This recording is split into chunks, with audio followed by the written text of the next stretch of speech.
सन Microsystems ने बनाया था। और जेम्स गोसलिन जो कि वन ऑफ द फाउंडर्स थे जावा के, उन्होंने इसको इनिशियली ओक बोला था।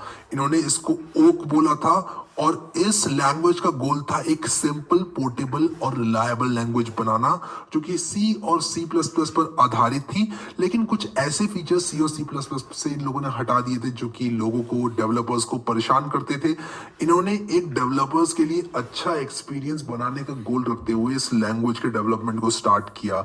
ये पहली एप्लीकेशन लैंग्वेज थी वर्ल्ड वाइड वेब की, जो कि जावा लैंग्वेज के लिए एक बहुत बड़ा अचीवमेंट है।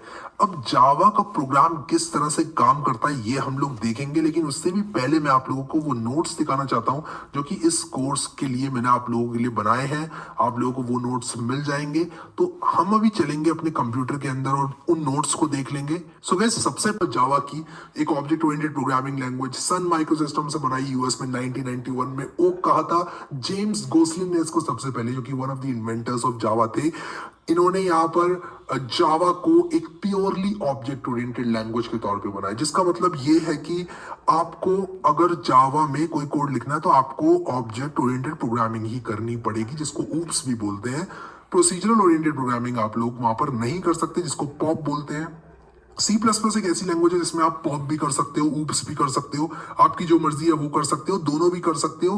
फ्यूचर में अपने पॉप वाले प्रोग्राम को ऊप्स वाले प्रोग्राम में कन्वर्ट कर सकते हो। तो सी प्लस प्लस में ये चीज होती है। जावा में ऑब्जेक्ट ओरिएंटेड प्रोग्रामिंग ही होती है, आपको क्लासेस बनाकर ही काम करना होगा।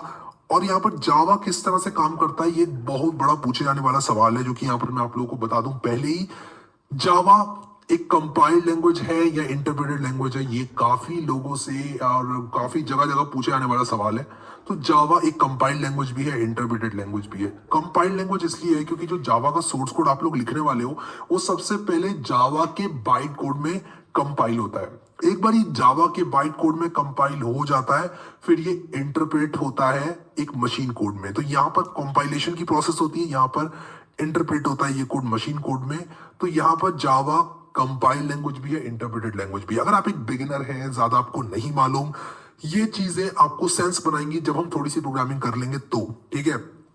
लेकिन just for knowing sake, just for knowledge sake, ये चीज मैंने आप लोगों के लिए बना दी है, ठीक है।